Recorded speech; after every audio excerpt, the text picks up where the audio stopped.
রাজাহাঁস মরে যাওয়ার কারণে বাচ্চাগুলিকে আমি যত্ন করেছি। তো আজকে ফার্স্ট টাইম ঘাস দিয়েছি বাচ্চাদেরকে।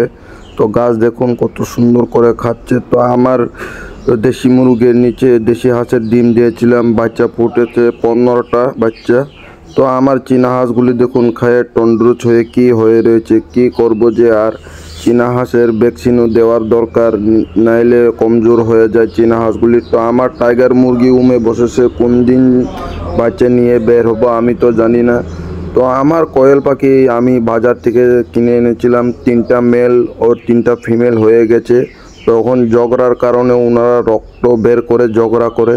তো এর জন্যে 3টা ফিমেলের সাথে একটা মেল দিয়েছি, ঝগড়া কারণের একদিন পর পর যাতে কিছু না হোক। তো আমার কোয়েল পাখি ডিম দিয়েছে, বাচ্চা চাইলে তোমরা কন্ট্যাক্ট করতে পারো আমার সঙ্গে। আজকের জন্য